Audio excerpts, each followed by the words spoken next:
Hello दोस्तों, नमस्कार। कैसे हैं आप लोग? उम्मीद है कि बहुत ही अच्छे होंगे। दोस्तों, आप लोग संगीत की तैयारी आप लोगों की ज़बरदस्त चल रही होगी। आपने पेपर 1 बहुत अच्छे से दे दिया है, पेपर 2 का एग्ज़ाम होने वाला है स्टेट का। तो दोस्तों, आप लोग लग जाइए बीपीएससी की तैयारी की ओर, ठीक है?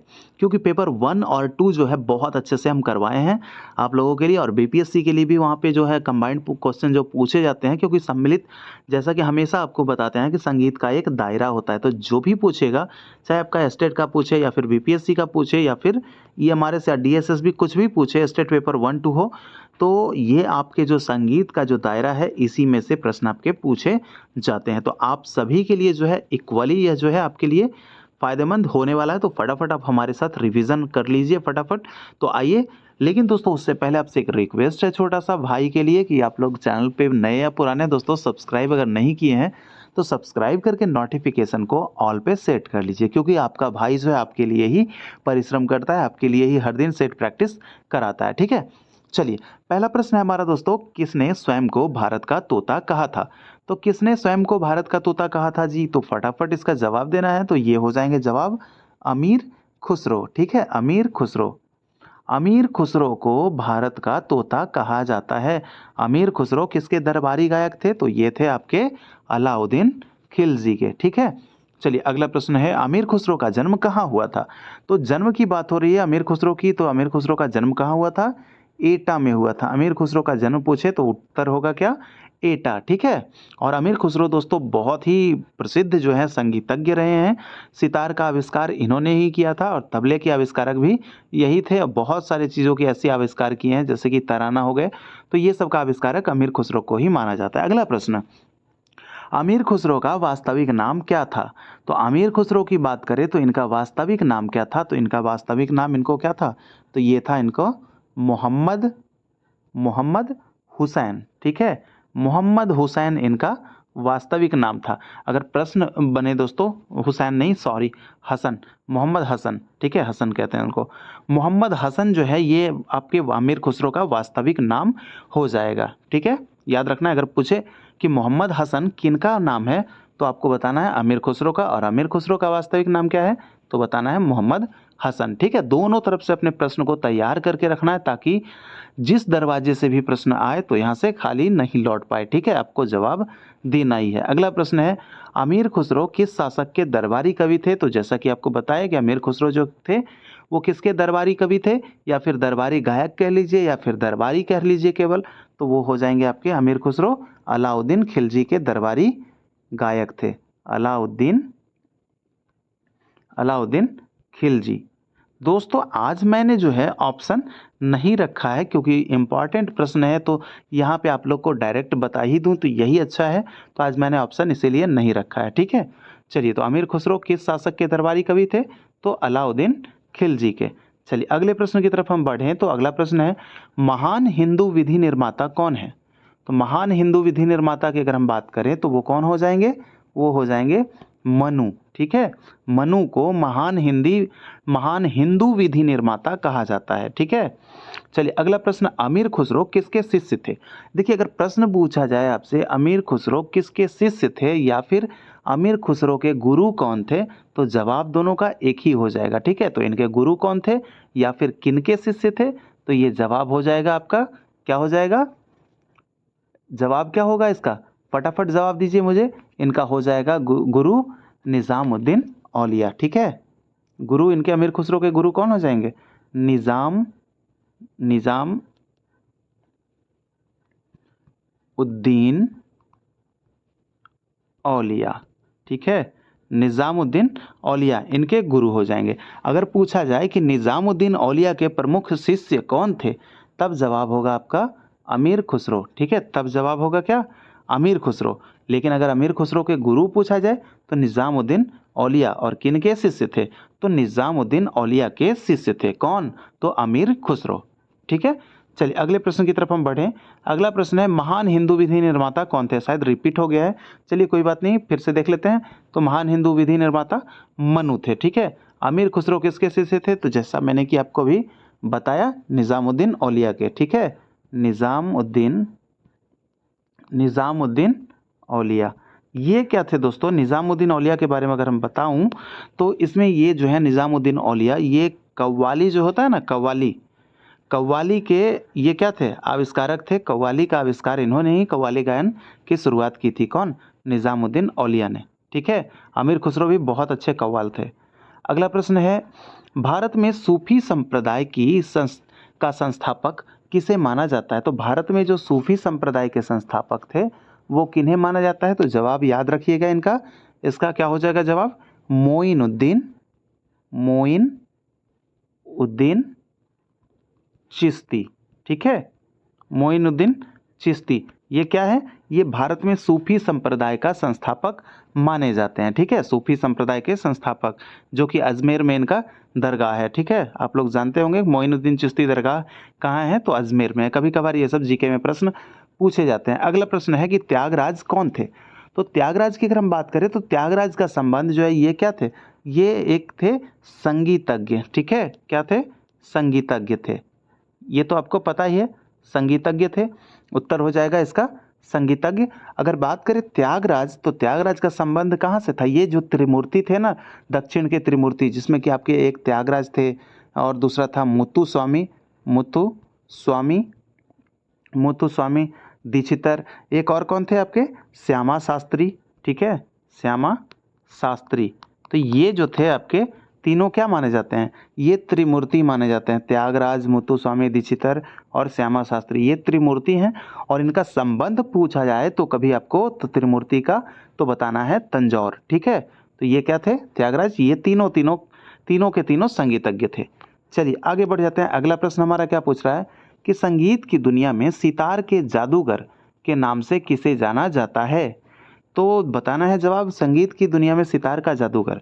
देखिए, सितार के आविष्कारक की बात करें तो सितार के आविष्कारक पूछे तो आपको बताना है अमीर खुसरो, लेकिन सितार के दुनिया के जादूगर के नाम से किनको जाना जाता है? तो ये हो जाएंगे जवाब इसका रहीम सेन। ठीक है, रहीम सेन।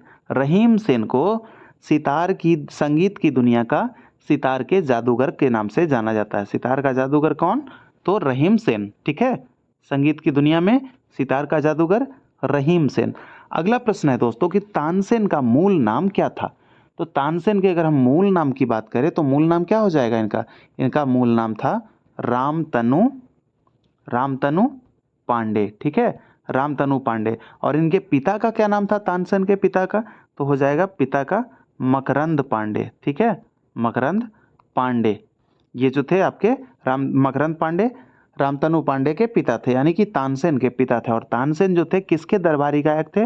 तो बताना है अकबर के दरबारी गायक थे। ठीक है, चलिए अगले प्रश्न की तरफ हम बढ़े तो क्या जवाब प्रश्न है यहाँ पे, उर्दू शायर मिर्ज़ा गालिब का वास्तविक नाम क्या था? तो वास्तविक नाम मिर्ज़ा गालिब, जैसे कि आप जानते हैं कि हिंदुस्तान के जो हैं बहुत ही प्रसिद्ध शायरों में से एक मिर्ज़ा गालिब थे। तो इनका जो पूछा जा रहा है वास्तविक नाम वो क्या था? तो इनका जो वास्तविक नाम था असदुल्ला खां था। क्या था? असदुल्ला, असदुल्ला, असदुल्ला खां। दोस्तों इस चीज़ को आप लोग नोट करते चलिएगा। ठीक है, क्योंकि बहुत ही, जैसे कि मैंने बताया ना आपको कि बहुत काफ़ी इंपॉर्टेंट प्रश्न है ये, बहुत ज़्यादा आपको बीपीएससी के अंदर भी आपको काम आने वाला है। ठीक है, तो ये मिर्ज़ा गालिब का वास्तविक नाम असदुल्ला खां। ठीक है, चलिए आगे देख लेते हैं। अगला प्रश्न है कि दुख में सुमिरन सब करे, सुख में करे न कोई, यह किनकी पंक्ति है? तो दोस्तों ये पंक्ति तो आपने बराबर बचपन से ही सुनते आया होगा कि दुख में सुमिरन सब करे, सुख में करे न कोई, जो दुख में सुमरण करे, जो सुख में सुमरण करे तो दुख काहे होए। तो दोस्तों ये जो दोहा है, ये पंक्ति जो है ये किनकी है? कबीरदास की है। ठीक है, किनकी है?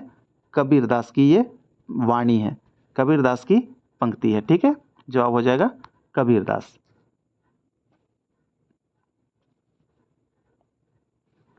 माफ़ कीजिएगा, थोड़ा सा यहाँ पे कुछ मिस्टेक हो गया।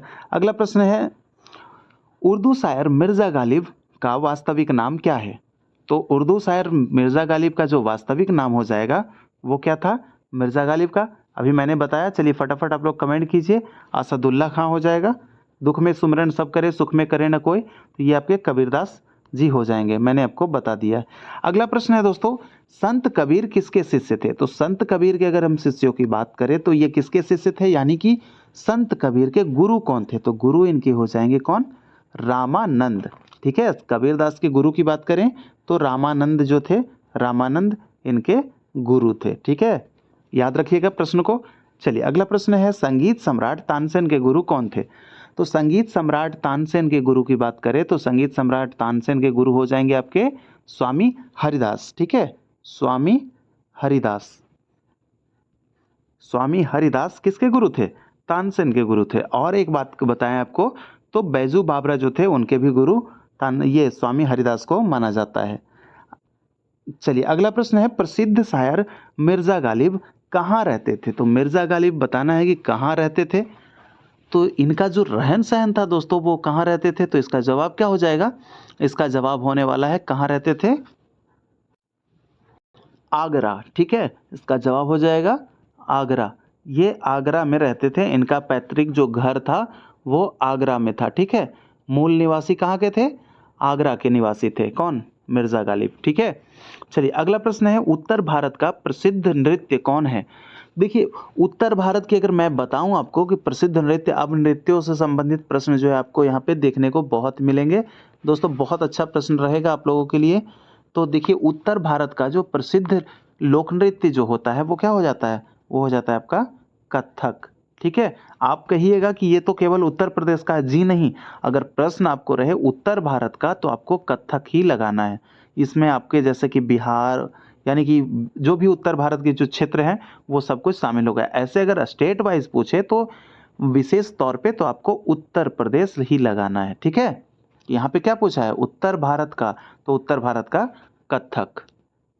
क्लियर? चलिए अगला प्रश्न है, अगला प्रश्न क्या है, कुचिपुड़ी किस राज्य की नृत्य शैली है? तो कुचिपुड़ी की बात हो रही है तो किस राज्य की नृत्य शैली? तो कुचिपुड़ी की हम बात करें तो आंध्र प्रदेश। ठीक है, आंध्र प्रदेश का ये क्या है?